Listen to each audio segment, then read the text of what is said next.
Shalom, kembali lagi dengan saya Novian Karasmengero dalam mata pelajaran pendidikan agama Kristen. Jadi di video kali ini saya akan membahas mengenai sintaks pembelajaran berbasis kooperatif. Jadi di mana dengan materi kasih mengubah segalanya. Jadi kita masuk dalam tujuan pembelajaran. Nah, sebelum masuk dalam tujuan pembelajaran, jadi pembelajaran ini untuk jenjang atau tingkatan SMA.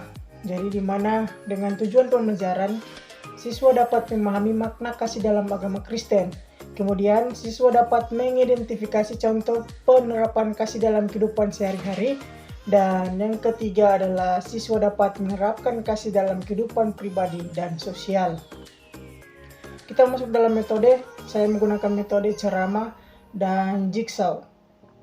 Kemudian kita masuk dalam langkah-langkah di mana ada tahap awal atau pendahuluan, yang kedua ada tahap inti dan tahap penutup. Kemudian yang terakhir ada penilaian.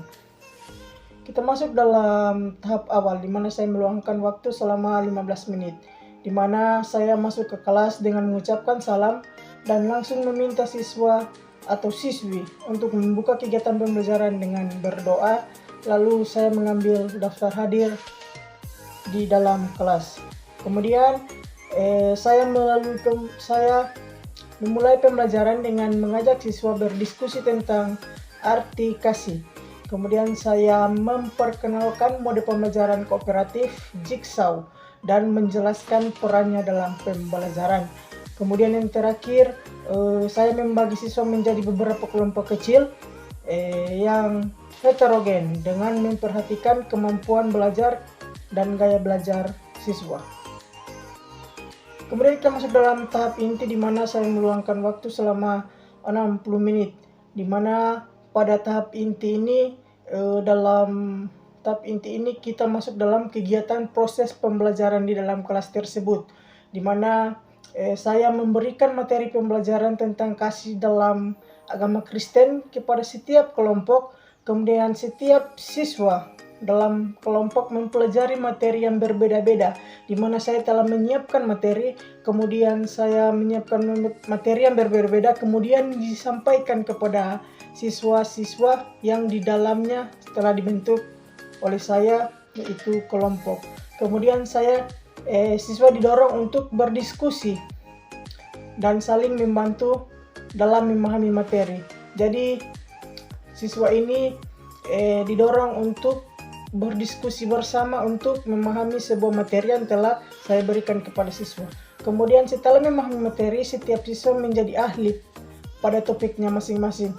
Jadi di mana setiap siswa ini telah diberikan materi oleh saya sendiri dan mereka menguasai pada materi satu yang telah diberikan kepada mereka.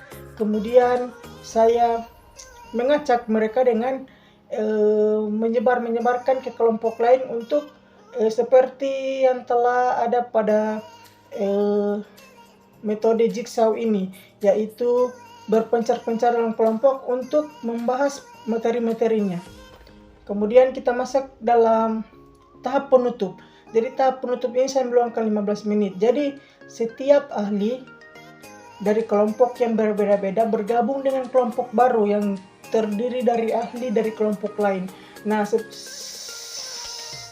Jadi seperti yang saya telah jelaskan tadi, yaitu setiap kelompok mempunyai ahli-ahli yang atau memegang suatu materi mereka yang telah mereka pelajari. Kemudian setiap ahli memaparkan materi dan yang dikuasainya kepada anggota kelompok barunya. Nah, kemudian anggota kelompok baru berdiskusi dan saling melengkapi pemahaman mereka tentang kasih dalam agama Kristen. Kemudian saya memimpin diskusi kelas untuk merangkum poin-poin penting dalam pembelajaran. Nah, yang terakhir saya memberikan refleksi tentang penerapan kasih dalam kehidupan sehari-hari.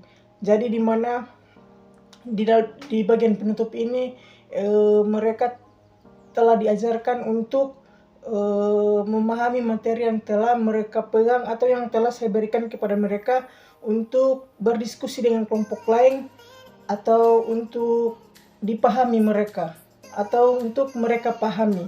Nah, jadi yang terakhir ini tahap penutup. Kemudian saya telah memberikan refleksi tentang penerapan kasih dalam kehidupan sehari-hari, dan saya menutup kegiatan dengan meminta seorang siswa untuk berdoa, atau saya sendiri juga bisa menutup kegiatan dengan menuntun mereka dengan doa. Kemudian kita masuk dalam penilaian, di mana saya dapat menilai pemahaman siswa melalui observasi selama diskusi kelompok, partisipasi dalam presentasi, dan hasil diskusi kelas. Kemudian saya juga dapat memberikan tugas individu kepada siswa untuk menilai pemahaman mereka tentang materi yang telah diberikan. Kemudian demikianlah pembahasan mengenai sintaks strategi berbasis kooperatif. Jadi sekian dan terima kasih. Salam.